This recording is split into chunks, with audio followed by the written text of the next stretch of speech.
to do today. The whole new acronym thing drives me effing bananas. Can we call him by his name? Felger and Mazz on 98.5 The Sports Hub. Let's go. Those pictures are totally taken out of context.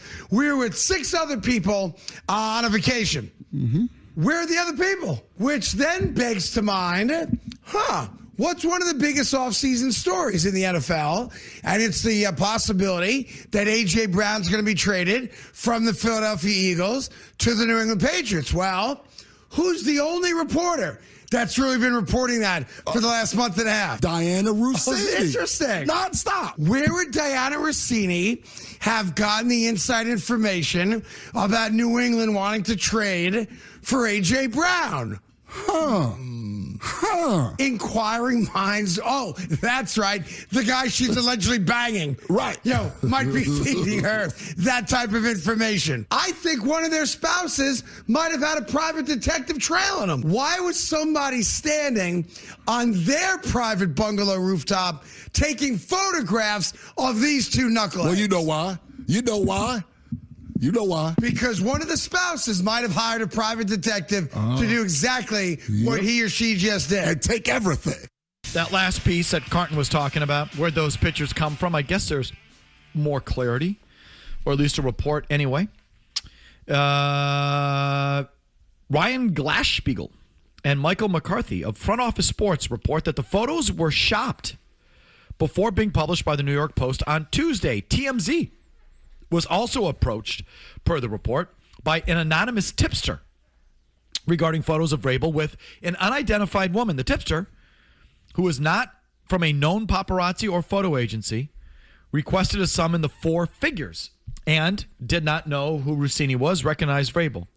The Post declined comment to Front Office Sports regarding how it obtained the photos, including whether it paid for the images. Well, obviously they did. So do you still think it was a PI or someone calling in a dime, or it was just a rando who recognized Vrabel, recognized he was in an uncompromising position and decided to profit on it? I mean, sounds like a rando, but the fact that he recognized Vrabel, again, I rule out nothing, okay? People cover their tracks. So it sounds like it could have been a rando, and they recognized Vrabel, which is fine. But and I'll tell you what else leads me to believe it's a rando. 4 figures? Like $5,000? $1,000? Yeah, right. Like, you couldn't sell it for more than that? I mean, I would have asked for, 50 right out of the gate. We're not talking about super famous people there. It's an NFL coach and an NFL reporter who was unidentified at the time, but Vrabel was known in the photos from this tipster, according to what you said from Front Office Sports, correct? Yes. So what this leads me to believe is the PI hired, potentially, by Vrabel's wife. He's out doing all the time. I want to catch him doing. He's away. Hire a PI. Here he is with a woman. Oh, people now look at the photo and find out that the woman is Dianna Russini. Again, Vrabel was named in the photos by the anonymous source that reached out to TMZ. Knew who Vrabel was. How does he? Because he's following Vrabel, because he was hired by the wife. That's my gut feeling on it. Interesting theory. I hadn't thought of it in those terms. So maybe, listen. He's always out doing, it's my time to catch him. I hire the PI. He's out in Arizona. Click, got the photos. Is the tip-off just that it was a professional telephoto lens from that rooftop? Again, that rooftop photo, I don't think you get that with an iPhone. And based on talking to a buddy who does some side work as a cameraman, knows this kind of stuff, he said there's no doubt in his mind that was taken with a high-end telephotic lens, whatever the hell you say it. Well, listening to the photography class on the midday show today, they apparently think you can take it with an iPhone. Maybe you can. I don't know. I have no clue. Me neither. I have no idea. But Murray's theory is a good one. That, in other words, look, I told you, I rule out nothing. I'm not totally buying in that it was some, hack sitting by the pool saying, yeah, there's Vrabel, I'm going to make $1,000. To me, it should have been a little bit more than that. I don't think you go in asking for $5,000. I think you go in asking for 50. So there's another photo circulating today of Vrabel and her having a beer in Indy at the Combine. Do we know that one's legit? I don't know. Really? Yeah, people might think it's fake? Well, I don't know. I don't know if that's from this past Combine or if it's from the past. I don't know. That one seems semi-unverified from what I see on these internet streets. Okay. So we got unverified there. But that one and something else just occurred to me because we've gotten a few calls on There's this Ime Udoka. And, is he going to suffer the same fate as Ime Udoka? And, some people thinking, well, you're going easy on him, but you took down Udoka on this. And so Udoka has come up. And Mazz made this point yesterday, and others have, that there's a big difference because Udoka was a workplace situation and this is not. Which, is true. Yeah, but you know what I do want to point out?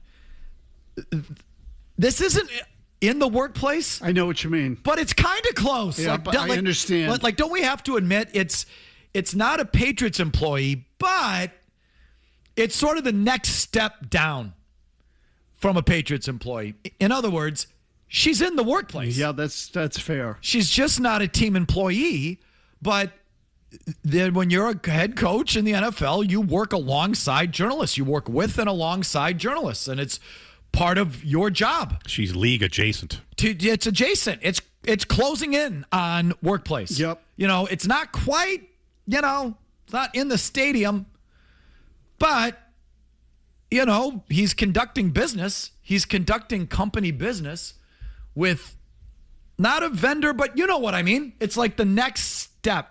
It's closing in on it. And if allegedly or supposedly he's running around with someone who's adjacent, would he, all I'm saying is there's more meaning to those photos with him and Dianna Russini than if it was him with the girl working the front desk of that hotel. Yes. So I guess in deference to Udoka or that side of the street, it's closer to Udoka than not. I mean, there's some linkage there. That's all I'm trying to tell you. He's still crapping where he eats. In other words. It's just not on the plate like Udoka was down the hall. But that expression, don't crap where you eat, he's still doing it. And it does show a lack of something on his part. So he didn't deserve that total free pass, and it's not a workplace thing. It's close. That's totally fair. Just keep that in mind, all right? Back to your phones. Here's Dan in the car on this, I believe. Go ahead, Dan. Yeah, so I find it rich that some are commenting on this Vrabel situation where a female member of the media may be getting inside information as a result of a personal or possibly romantic relationship with a member of the Patriots coaching staff. I mean, we here in Boston have had a much more visible example of this in our own backyard for more than a year now. We have a very present member of the local media and a much publicized romantic relationship with a member of the Patriots coaching staff. That member of the media is routinely sitting on shows, panels, and segments talking about the Patriots locker room, assessments of potential personnel moves, the coaching staff, etc. It doesn't take a genius to understand that particular person has access to information behind the scenes that others wouldn't because of a personal relationship. This Vrabel issue is not a new topic about Patriots coaches and female members of the media. So it's a fair thing to bring up. There's the ethical part of it in journalism, which frankly, the part that really strikes me is the business part of it. In other words, there's newspapers to sell, like your business, sure. The ethics of journalism. Okay, how about the business, the dying business of journalism? You have to sell a paper, you have to get views, you have to get clicks, as they say nowadays. And the news outlets that aren't touching this, I want to say, do you want to sell a newspaper or not? We had this conversation on TV last night, Mazz. If I were, if this happened when I was covering the Patriots, I think our editor would make me do something on this. Oh, I'd say in all probability, yes. And if not me, and then it occurred to me, well, maybe it'd be Gail and Laura. Maybe it'd be the inside track gals. Oh, yeah, yeah. You know what I mean? Like that. This would be a good inside track story. Definitely. But the Herald. Oh, they'd have been all over it. The Herald would sick someone on it. They'd put someone on this story, and they'd pound it to try and sell newspapers. Sure. I don't see anyone even doing that. Like, the media is so in the bag of these teams that you won't even try and capitalize this to help your business. This is what we're here for. And that almost disappoints me more than the ethical part of it. Like, Jesus. People care about this. The stories get read. The baby fan will say, no one cares about this. Lie. It's not true. You see where the traffic goes and what stories are getting clicked on and what things are being listened to. You can see it. The story resonates. People are interested in the story. And you're not going to capitalize on that? Do you want to sell a newspaper or not? Apparently not. No, well, look again. To me, I focus on the news part of it. Now you don't have to put it on page one if you don't want. I mean, then I wouldn't even do it. Okay, no. So I'm just saying, but how do you not? This is now not a matter of public record. Now, look, the world has changed, okay? But papers used to be, or news outlets used to be, public records. That's in part what they were created for. So you're telling me that nobody that works for an entity that is considered a public record in town will even mention this? Will even put it as a freaking ... item somewhere? Well, so there are. The story I read in the Globe was just his response to it, but it was a byline that I didn't recognize. It wasn't any of the football people. And there was no, they weren't trying to do anything with it. If this were in New York and it was a New York Post. Oh, they'd be all over it. Wouldn't we have great front page photos of Dianna Russini and her bikini and they'd sex it up and sell it up? You'd think, but they're not doing any of that either, which leads me to believe on her end. Maybe this is this mutually assured destruction type of thing, that you're not hearing anything from any reporters or anyone in her field because, if you say something about me, then I know where the bodies are buried. There is some of that, too, for sure. I'll start squawking. There is some of that. Once you start opening the can of worms, well, here it comes from everywhere, and so you stay away. I'm keeping my mouth shut. Self-preservation, absolutely. If it does make you feel better, though, someone did say to Pablo Torre today, hey, Pablo Torre, what are your thoughts on the Vrabel Russini situation? To which he retweeted, I'm making calls. Very good. He'll get to the bottom of it. So he's got a business to run. His business is digging up dirt on stuff like this. And how did his business take off? What story? Belichick. Right? So this is what he does. I don't think people really care about the shell company that he covered in the NBA and the Clippers as much as that story. He knows where his bread is buttered. Get on this, Pablo Torre. There's a whole media ethics thing that the media columnists should be all over. It's a big story in the media world. It really is. Conflict of interest and relationships with the subjects that you cover and all that. It's a big thing, real thing. That's a real story. But then there's just the scintillating thing, Mazz, I know, listen. When I was covering the team, I didn't want to cover certain stuff. They made me go to Terry Glenn's house. Terry Glenn went AWOL. I had an assignment like this too. Keep going. No, go ahead. It had to do with something with Larry Bird. I can't remember what the hell it was. Bird had an injury. The people had sent get well cards into the office from Larry Bird. They made me deliver the get well cards to his house. I had to knock on his door so they could get a picture of him. The whole thing was a setup so they could get a photo of Bird. So, and I was in my early 20s. They told me I did it. So, but yeah, and that's a small thing. That's not a big one. So, but go ahead. Well, they made me just go, Glenn was AWOL. He had disappeared. They made me go knock on his door. His house in Walpole. This weird little wooded area. I want to say on a pond almost. I remember it. And you had to walk down this wooded, kind of dilapidated driveway. They go knock on his door. I want to do this. The last thing I wanted to do. And when I got there was a FedEx letter leaned up against the wall. And I looked at it. It was from Bears. It was their notice to him. They had to report in 5 days or they were going to suspend him. He was so gone. He wasn't opening his door. He wasn't there. I don't know. But if I covered the Patriots, I wouldn't want to cover this crap either. Because then I got to go face these guys and Vrabel's going to, I'll be on his bleep list forever. And I don't want to cover this story, but they made me do it. There would be editors there and publishers trying to sell a newspaper. And they go to the people covering the team and say, go knock on the effing door. You have to do this. And I don't think that exists anymore. No, definitely not. I don't even think are there even editors? There's no editors anymore. Who edits this stuff? Who's running the department to say, let's win on this story? The editor now is pretty much just editing the copy and putting a headline on it. So it's the whole landscape has changed for the worse, in my opinion. Back in the day, this would have been a thing. And this definitely would have been an inside track thing. You're right. Huge. Because I know what I would have said if they said, go knock on the Vrabel's door. I said, no, can you send Gail and Laura on this one? Why do we have the track if not for this? So good. Go send the track. The inside track. God, I miss the inside track. Well, and that's how you get away with it, too, if you're a paper, because you have them do it. They take all the bullets, and your people get spared. Tales from the Naked City. Oh, the blind items. I love all that crap. Yes. Yeah, Tales from the Naked City. All right, back to your calls right after that. I was one of the naked. Felger. Shush. Mazz. Oh, I got it. Sports Hub. I don't look at the small picture. I look at the big picture, right?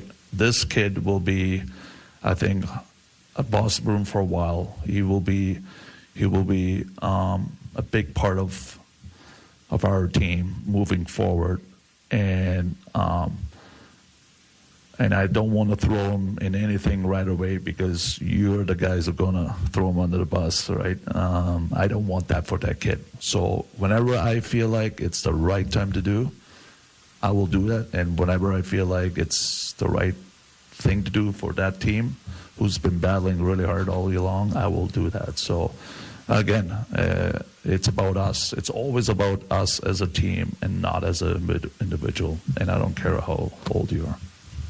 The kid shouldn't be up here. They shouldn't be burning a year of his service time. He's clearly not ready. They clearly don't want to put him into a high leverage situation. They don't think he's ready. They don't think it's fair to him. They don't think it's fair to the team. And you know why they don't think it's fair to the team? It's not fair to the team to throw in a kid who's not ready just because we just drafted him and the fans want him in. That's not fair to you guys who've been working hard. And you might suck, Lucas Reichel, and you might suck, Esamont, but you've done everything we've asked you to do. Now we're going to sit you because the fans want to see some kid who's not ready? So then don't bring him up in the first place. Bingo. So if that's the case, so this makes me wonder, are they all on the same page? In other words, is Sturm kind of like how, and I used the analogy earlier, not to cross sports, but Missoula has had reluctance to play younger guys at times. He likes his guys. Cora does the same thing, for God's sakes, with the Red Sox. My guess they're exactly on the same page. Sturm is in no position to feel differently or butt heads with the front office. But he could make the case of, look, I trust these guys. We're in a position, to get into the playoffs. We need to win this game Saturday. So listen, I trust my guys better than this young kid that you guys brought up and you're forcing on. I don't think Neely and Sweeney want to play him any more than Sturm does. Then they never should have brought him up. Right. Well, so explain that part to me then. We did. We've said it 18 times, Murray, that you promised the agent as part of the deal with the kid is we'll let you burn that first year so you don't have to wait 3 years. We'll bring you up year one. And it's sort of a business agreement. And it happens with a lot of prospects, apparently. And so that's that. So we'll live up to it. We told you we'd bring you up. We'll bring you up. But that doesn't mean we have to play you. So I'm here to just hang out on 9? He's here to burn a year of his service time so he doesn't have to wait an extra year. Yes, exactly. A way to piss off this kid, potentially. That's bad why is business. that pissing him off? He gets a benefit out of it, though, Murray, because now he gets a free agency a year earlier. So I understand. I understand what you're saying. He's not playing. The other thing I would tell you is the way they're doing it, if they set it up this way, I'm not sure they did, but if they did, it gives Sweeney and Neely plausible deniability with the agent. The agent can say, well, wait a minute, you called them up and now you're not playing them? And they'll say, well, wait a minute. First of all, you're getting your service time. Secondly, it's the coach's job to decide who plays. We didn't have anything to do with that, even though the guy won't believe him, but they can claim it. Let's do a lightning round, shall we? The lightning round, shall we? Brought to you by Blue Sky Restoration Contractors. Thank you indeed. Spring weather here in New England can be unpredictable, but your restoration partner shouldn't be. Our guys at Blue Sky are always ready to respond 24/7, and they take care of everything from beginning to end. So visit gobluesky.com. No E, BLUSKY. Gobluesky.com. Back to your phones. Max in Cohasset. What do you got for us, Max? Listen, I'm not saying John Henry doesn't deserve criticism, but these fans chanting at him to sell the team are kind of brain dead.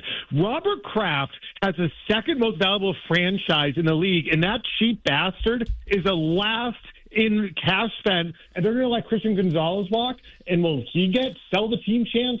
No. So these people need to wake up and just be fair to all teams in town. Well, I will agree. Henry gets it worse than Kraft, and it's not equitable. I would agree with that. So me too. And I don't know if it's because Kraft is local or what.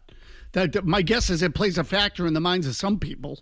So, and I've told you, that one to me is always asinine. I don't get it. So what? We'll take someone that we think's an a-hole just because he's from Quincy? I don't know if that's it. I think, Mazz, all that winning for 25 years just softened everybody. You know what I mean? Definitely. Because I think Kraft dealt with a good deal of skepticism pre-Belichick Brady. Good point. I mean, he did. And then I think the whole thing got so honked out that Kraft just rode that wave. And that's what I think happened. Either way, the Lightning Round is brought to you by Blue Sky Restoration Contractors. Anthony and Medford, quick. Yeah, Mike, I think they got to keep on Hagens. He's like a Craig Gianni Adams Oates. He's like a pass first, but he makes every ball's line mates better. He can fly. The only thing he's got to practice on is he has to have a great shot. He's got to shoot first, but I think they got to keep it. Okay, well, I disagree with you. He can shoot the puck based on what I saw and heard. and I'm not sure what line mates he's made better. How do you know? Where'd you come up with that scouting report? Greg in the car, brought to you by GoBlueSky.com. Go ahead, Greg. Hey, what's happening? I got 2 points real quick about Vrabel. If I agree with Mazz that the four figure is a joke. Why wouldn't you go higher? 2, maybe this is just much ado about nothing. That's all. Thanks, guys. Maybe it is. Maybe it is. PJ on Sagamore or in Sagamore Beach. Go ahead, PJ. What do you got? Hey, guys. Vrabel was on one of them dumb podcasts where they hang out in a bus and they would call a locker room talk if you want, but he was talking about he would castrate himself to win a Super Bowl because you don't need it anymore when you're married. I'm going to just leave that there. Okay, I got it. It's not the first time we've gotten that. It still feels me like he's using it. I don't know. Call me crazy.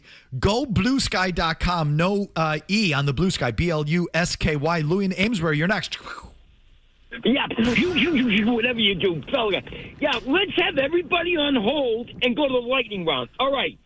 And there's so much content here with all the malarkey from you dopes. I turned the radio on. I thought I was listening to porn, Sirius radio. I turned it on, and you're like, we got to sex it up. And that's what we're here for, with the gossip. And in the same sentence, you said, something about being ethical. Are you serious? No, I'm not. I'm not worried about the ethics. Seriously, Felger. Seriously. Let me just say this. Seriously. You just yip. And listen, I'll start with this. Who the F am I? I hope you guys start with the same.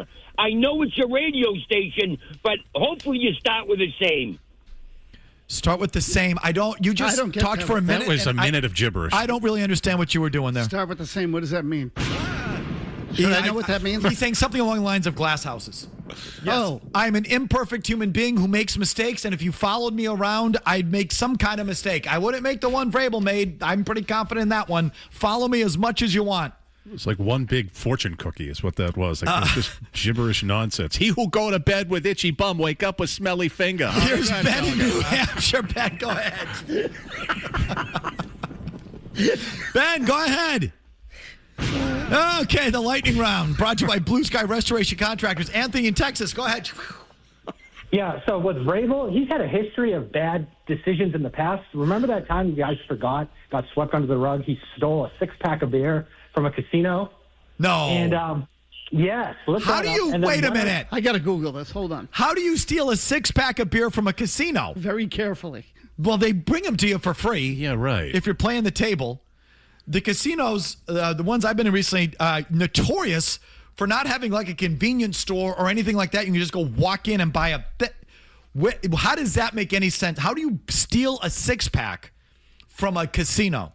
Chiefs linebacker Vrabel charged with theft at Indiana casino. Oh, well, Indiana. Maybe in Indiana. Yeah. Okay, maybe in Indiana they have. Go ahead. Hold on. I just had to click on the link. Vrabel was released from jail after a $600 cash bond. It was an unfortunate misunderstanding, and I take full responsibility for the miscommunication, Vrabel said. When was it? It was when he was with the Chiefs. So. Yeah, 2011. April 4th, 2011. April 4th. Was he still he got traded in 2008. Was he even still playing then? Good question. He was taking bottles of alcohol from a deli without paying for them. Okay. There you go. Probably thought they automatically get charged to his room or something. I know guys who have done worse. Butch and Norwood, why don't you mercifully end the lightning round here? Go ahead. I'm going to end it right now. Mike Vrabel, if he was 3-14 and Drake May sucked, would there be more light shed on this topic or not? 100%. Butch, love you, babe. Oh, it'd be a totally different context. If they sucked, you would sit there and say, this guy's a mess. You'd say, this guy doesn't have a grip. Doesn't have a grip on his personal life. Doesn't have a grip on his professional life. It's a mess. On the field, off the field, where's this guy head? Where's his head? What's he thinking? You absolutely would wrap it together if they sucked. You'd get the Terry Francona treatment. It'd be part of the same piece. Terry Francona, 2011 collapse. That the hatchet job in the Globe was certainly that. It was a personal attack. It was a hatchet job. It was also true. Felger. Sorry, Tito. You're kind of a mess here at the end, and it impacted the way the club was run, and no one said that story was false. So Francona's story was part of that collapse. Felger. Sorry. If they still sucked, if that were Gerard Mayo at 4-13, you treat it totally different, and you look at it totally differently. Definitely. 100%. It's a great point. Here's an update from Big Jim Murray, and we come back with the drama, oh my head, the drama in the NBA and the Boston Celtics. That's coming up again after the headlines here.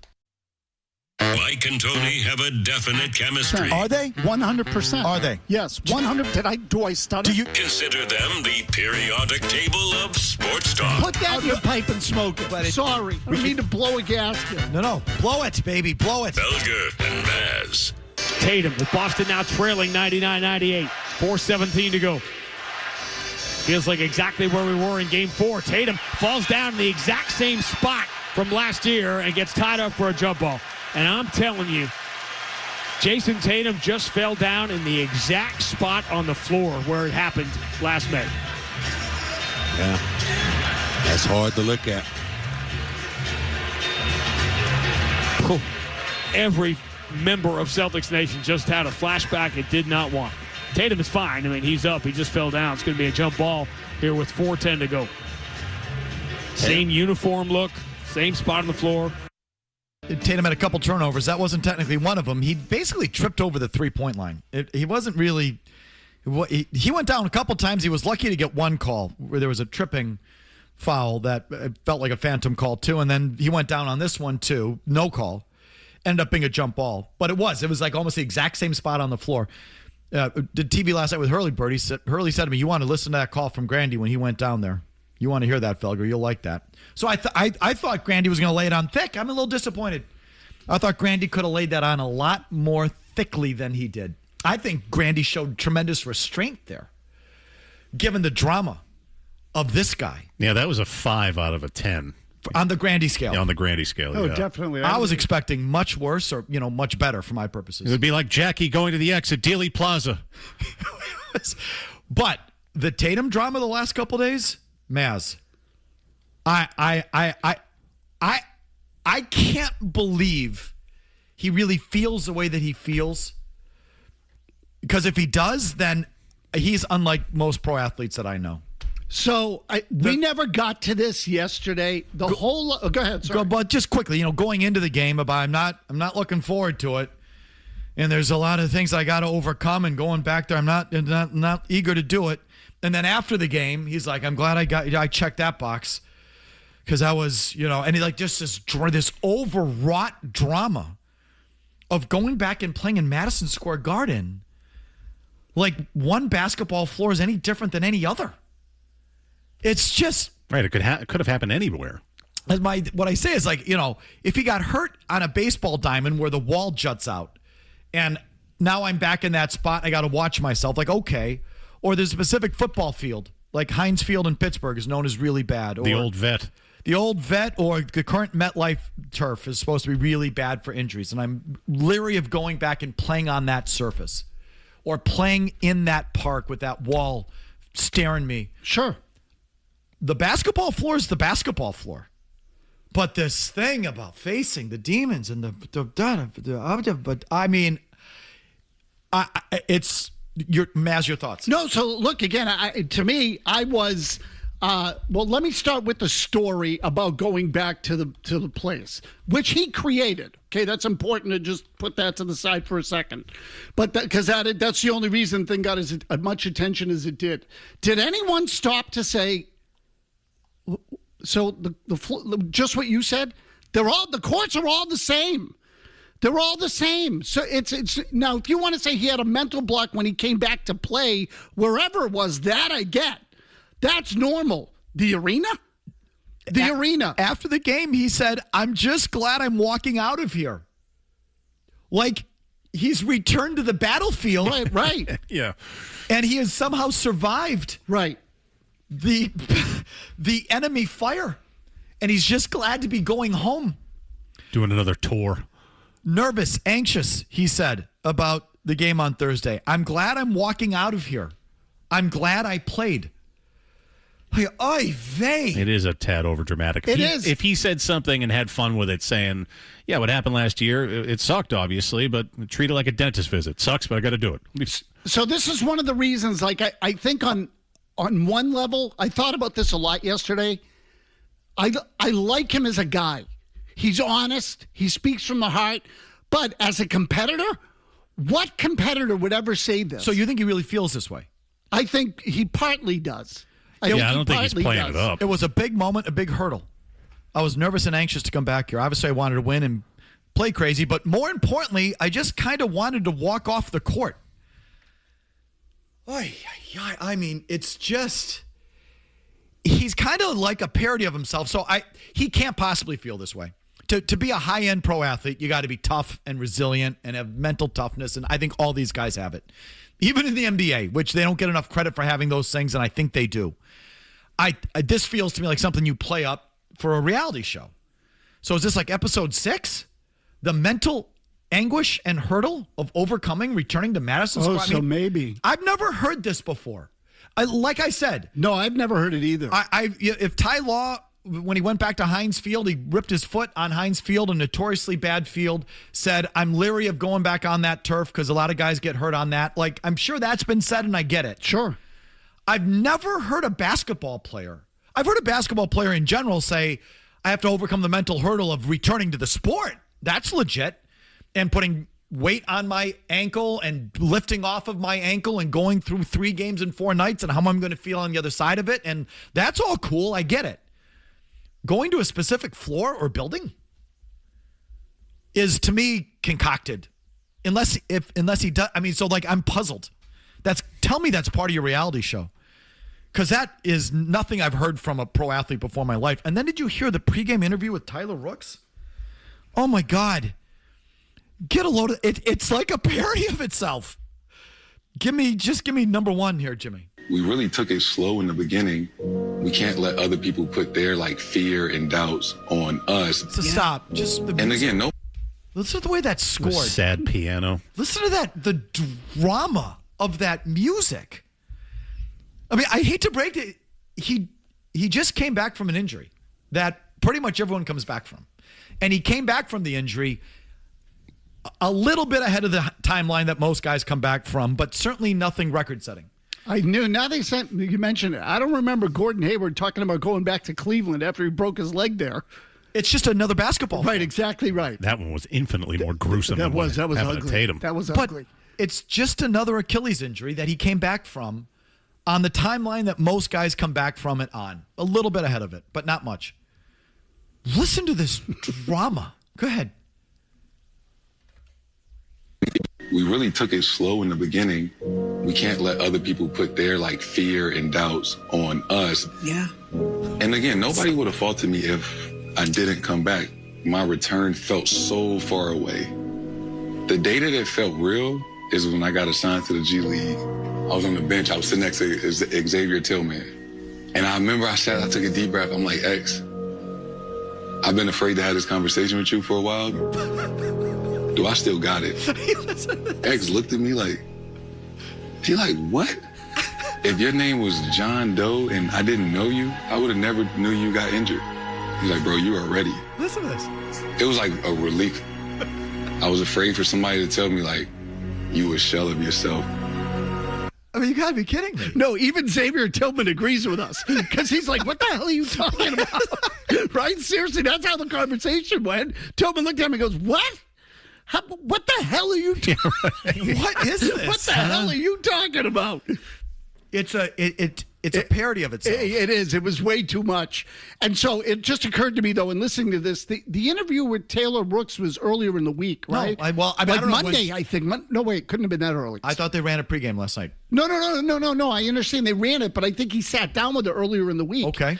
So my point is, I wonder if what he revealed to the media even was triggered by that conversation with Taylor Brooks. No, he had a script for himself this week. Probably. Ginning up fake drama. I hope you're right, because I don't see any extra cameras following him right now. I think that series is over. I don't think he's filming anything extra. I think this is how he feels. Then he's just wants the storyline. Like the NBA, you just can't come back from injury and play. There's got to be this thing. But you tell me if you've ever, he's still on this thing. Go ahead, give me the other cut. It's unbelievable. You were shelling yourself. You are going to play in Madison Square Garden, the place that the injury took place. What will stepping onto the court signify for you? Listen to the music. I'm not over it. I still am a little anxious, just knowing that something I never thought would ever happen, it happened, and it happened to me. And honestly, my life changed a little bit. I'm not thrilled. It's probably gonna be tough for me. Emotionally, it was the worst day of my life. What do you think you'll tell yourself before you step out onto the court? The hushed tones. The music's too much. That it's gonna be okay. It's gonna be okay. I'm nervous, talking about it right now, but I decided that I was gonna come back and, just gotta go do it. There's no way he's that soft. So he's not. To me, it's just. I think he is. I don't. There's no way. He's a deeply unserious league. You can't get to that. Maybe it's that. Okay, so that's two different things. So that's part of it. The deeply unserious league it's all ginned up drama. It's just not enough to come back from injury and play. There's got to be a whole thing around it. And that's just the way that league goes. That's what it has to be, because there's no way he's that soft. There's no way. He works. No, you don't get to that level afraid to play on a certain basketball floor when they're all exactly the same. There's just no way. He can't do that. And what leads me to believe it is, Murray told me about this Jaylen Brown breakout piece on ESPN. Yeah, the Ramona Shelburne one. That I couldn't. I'm sorry. Do you see how long this thing is? I know. I'll be honest. I did skim it. It's yeah, so did girthy. The best stuff is at the very end. Yeah. So I didn't even get, it's at the very end. Who said it? Okay, you tell me who said this. Quote, I was questioning everything, he said. Mentally, am I going to be the same? Is my athleticism going to be the same? Am I going to be able to lead this group? End quote. Who said that? Well, I know the answer. That's Jaylen Brown, folks. Yeah. That's Jaylen Brown to Ramona Shelburne. To which I had to go, what? Oh, it turns out he had a meniscus procedure in the offseason, which is really common for pro athletes. Sure, yeah, and he got his knee cleaned up. Friends and family were calling him. Teammates were checking in with texts and messages. He knew everyone meant well, but he didn't want their help, the pick-me-ups, their empathy. All Jaylen Brown wanted was space. 3 weeks earlier, the Celtics swingman had undergone surgery to repair a torn meniscus, and he was alone in his house in Boston. Yeah, there was a lot of similarities there. Meniscus. Is it now? So Jaylen Brown's like, well, where's my injury recovery story? Where's my moment? With Taylor Rooks and the music. So now he's got it. So they all got to have we all got to gin up drama. You can't just get your knee cleaned up or have an injury, and it's a bad injury, but it's, the Achilles. A lot of guys have it. They all come back from it. You just can't do that. There's got to be a whole soap opera around it. That's what it has to be. Jimmy, we got any dramatic music back there? The music with Tatum. But listen, read the Shelburne piece. There's music playing in the background of this whole thing. I'm telling you, when I ruptured my man, I haven't gone back there. I'm not going back. That was at the Reebok facility in Stoughton. I'm not going back to that place. Too many ghosts. Oh, my God. Wow. Anyway, word from our sponsors, and we're back with your phones. Gasper's slated to join us as well. It's an Agenda-Free Friday. Continues right after this.